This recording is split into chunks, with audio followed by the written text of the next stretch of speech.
Hi friends, അപ്പോൾ ഇന്നത്തെ ക്ലാസ്സിൽ നമുക്ക് റണ്ണിങ് സ്റ്റിച്ച് എങ്ങനെ സ്റ്റിച്ച് ചെയ്യാമെന്ന് കാണാം. അതിനായിട്ട് ഞാൻ കഴിഞ്ഞ ക്ലാസ്സിൽ സ്റ്റിച്ച് ചെയ്ത് വെച്ചിട്ടുള്ള ആ ക്ലോത്താണ് എടുത്തിട്ടുള്ളത്. അപ്പോൾ ഇതാണ് അതിൻ്റെ നല്ല സൈഡല്ലേ. അപ്പോൾ ഇതിൽ നമുക്കൊരു ലൈൻ വരച്ച് കൊടുക്കാം. അപ്പോൾ ലൈൻ വരച്ച് കൊടുത്തിട്ടുണ്ട്. ഇനി നമുക്കിതിൽ സ്റ്റിച്ച് ചെയ്യാനായിട്ട് ത്രെഡ് എടുക്കാം. 2 സ്ട്രാൻഡ്സിലാണ് ത്രെഡ് എടുക്കുന്നത്. ഇനി നമുക്ക് ആ ത്രെഡിൻ്റെ എൻഡിലൊന്ന് നോട്ടിട്ട് കൊടുക്കുക. എങ്ങനെ നോട്ടിടണമെന്ന് ഞാൻ നേരത്തെ പറഞ്ഞിട്ടുണ്ടായിരുന്നു. ഇതുപോലെ ഈ വിരലിൽ ഇങ്ങനെ വെച്ചതിന് ശേഷം അതിനിങ്ങനെ ക്രോസ് ആയതായിട്ട് എക്സ് പോലെ ഇട്ടതിന് ശേഷം ഈ പെരുവിരൽ കൊണ്ട് ഇങ്ങനെ ഒന്ന് ചുറ്റി മുകളിലോട്ടെടുത്തിട്ട് അതങ്ങ് പിടിച്ചൊരു വലിച്ചാൽ മതി, നമുക്ക് നോട്ട് കിട്ടും. ഇനി നമുക്കിത് സ്റ്റാർട്ട് ചെയ്യാം. അതായത് താഴേന്ന് മുകളിലോട്ട് വേണം സൂചി കുത്തി പൊക്കിയെടുക്കാൻ. എന്നിട്ട് ആ ലൈനിൻ്റെ പുറത്തു കൂടെ തന്നെ ഒരു കുഞ്ഞായിട്ട് ഒരു സ്റ്റിച്ച് ഇട്ട് കൊടുത്ത് താഴേക്ക് പോകണം.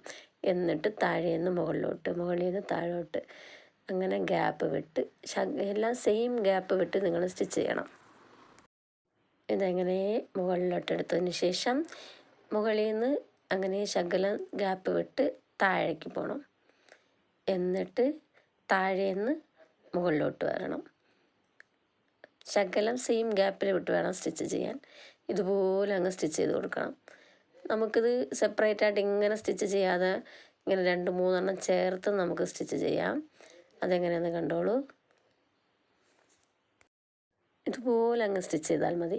ഈ റണ്ണിങ് സ്റ്റിച്ച് എവിടെ യൂസ് ചെയ്യുന്നതെന്ന് വെച്ചാൽ നമ്മുടെ പ്ലീറ്റഡ് ഡ്രസ്സുകളിലൊക്കെയാണ് ഇത് യൂസ് ചെയ്യുന്നത്. അതായത് ഇതുപോലെ റണ്ണിങ് സ്റ്റിച്ച് ചെയ്തതിന് ശേഷം ഒന്ന് പിടിച്ച് ഇഴുക്കുമ്പോൾ കണ്ടോ, ഇതുപോലൊന്ന് ചുരുങ്ങി വരും. ഇങ്ങനെ പ്ലേറ്റ്സ് എടുക്കുന്നത് പോലെ ഇങ്ങനെ ചുരുങ്ങി കിട്ടും കേട്ടോ. അതിൻ്റെ പുറത്തു കൂടി നമുക്ക് സ്റ്റിച്ച് ചെയ്തിട്ട് ഇതുപോലെ നമുക്ക് പ്ലേറ്റ്സ് എടുക്കാവുന്നതാണ്. അങ്ങനെ റണ്ണിങ് സ്റ്റിച്ച് ചെയ്ത് കഴിഞ്ഞിട്ടുണ്ട്. ഇനി നമ്മൾ ഈ സൂചി അങ്ങനെ ബാക്ക് സൈഡ് കൊണ്ടുവന്നതിന് ശേഷം അവിടെ നമുക്ക് നോട്ടിട്ട് കൊടുക്കാം. ഇതുപോലെ ശകലം ഒരിടത്ത് കുത്തിയിട്ട് അതിൻ്റെ പുറത്തുകൂടി, ആ സൂചിയുടെ പുറത്തുകൂടി 2-3 പ്രാവശ്യം ഇങ്ങനെ ചുറ്റി കൊടുക്കുക. എന്നിട്ട് പിടിച്ചങ്ങ് വലിച്ചാൽ മതി, അവിടെ ഒരു നോട്ട് വീഴും. വീഡിയോ ഇഷ്ടപ്പെട്ടാൽ എല്ലാവരും ഒന്ന് ലൈക്ക് ചെയ്യണേ. അതുപോലെ എന്തെങ്കിലും ഡൗട്ട്സ് ഉണ്ടെങ്കിൽ നിങ്ങൾ കമൻറ്റിൽ ചോദിച്ചാൽ മതി. Okay, thank you.